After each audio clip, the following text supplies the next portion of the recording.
नमस्कार दोस्तों, अगर आप बैंकिंग सेक्टर में सरकारी नौकरी की तैयारी कर रहे हैं तो आपके लिए एसबीआई क्लर्क रिक्रूटमेंट 2026 से जुड़ी बहुत ही महत्वपूर्ण अपडेट है। स्टेट बैंक ऑफ इंडिया यानी कि एसबीआई में जूनियर एसोसिएट्स यानी कि क्लर्क के लिए 9124 पदों पर भर्ती की जानकारी भी सामने आई है, जिसमें आपका ऑफिशियल नोटिफिकेशन आ चुका है। तो इस वीडियो में मैं आपको इस भर्ती से संबंधित पूरी जानकारी आसान भाषा में बताऊंगा कि आवेदन की तारीख क्या रहेगी, योग्यता क्या है, उम्र सीमा क्या है, फीस क्या है, वैकेंसी और सबसे जरूरी है परीक्षा पैटर्न। तो वीडियो में अंत तक जरूर बनी रहेगा। सबसे पहले बात करते हैं आवेदन की तारीख की। जो ऑफिशियल नोटिफिकेशन आया है उसके अकॉर्डिंग जो ऑनलाइन आवेदन है वो 11 अगस्त 2026 से शुरू हो चुके हैं। आवेदन करने की जो आखिरी तारीख रहेगी वो 31 अगस्त 2026 रहेगी। अगर मैं फ़ीस की बात करता हूँ तो उसकी भी अंतिम तारीख फीस जमा करने की वो भी 31 अगस्त 2026 है।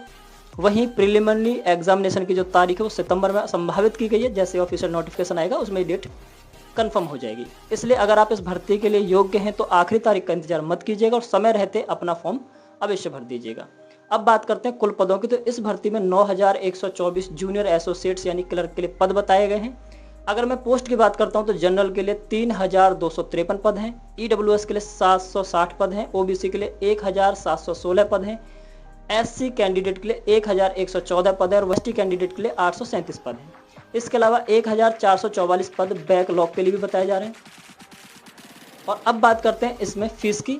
तो जनरल, ईडब्ल्यूएस और ओबीसी के लिए जो फीस रहेगी वो 750 रुपये है। वहीं एससी, एसटी, पीडब्ल्यूबीडी के लिए जो फीस है वो बिल्कुल निःशुल्क यानी कि शून्य रहेगी।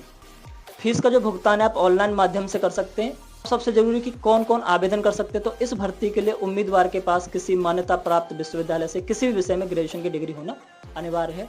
यानी अगर आपने बीए, बीएससी, बीकॉम या किसी अन्य विषय से ग्रेजुएशन की है तो आप इस भर्ती के लिए आवेदन कर सकते हैं, बशर्ते नोटिफिकेशन में जो कंडीशंस दी गई हैं वो आपको पूरी होनी चाहिए।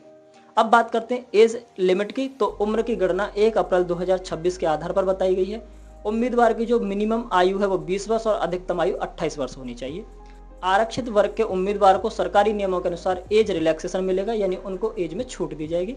अब आते हैं सबसे महत्वपूर्ण हिस्से पे, यानी कि सिलेक्शन और एग्जाम पैटर्न पे। सबसे पहले होगा प्री एग्जाम, जिसमें 100 प्रश्न पूछे जाएंगे, 100 अंक के होंगे और परीक्षा के लिए जो टाइमिंग रहेगा वो 1 घंटे का रहेगा। इसमें 3 सेक्शन होंगे, जिसमें इंग्लिश लैंग्वेज से 30 प्रश्न पूछे जाएंगे, न्यूमेरिकल एबिलिटी से 35 प्रश्न पूछे जाएंगे, वहीं रीजनिंग एबिलिटी से 35 प्रश्न पूछे जाएंगे, यानी टोटल 100 क्वेश्चन होंगे, 100 नंबर के होंगे। इसके बाद मेंस होगा, यानी जो प्रीलिम पास कर लेंगे उन्हें मेंस एग्जाम में बिठाया जाएगा। और मेंस एग्जाम में टोटल 190 प्रश्न होंगे, जिनके लिए 200 अंक निर्धारित हैं। अगर मैं परीक्षा के टाइमिंग की बात करता हूँ 2 घंटे 40 मिनट की टाइमिंग रहेगी।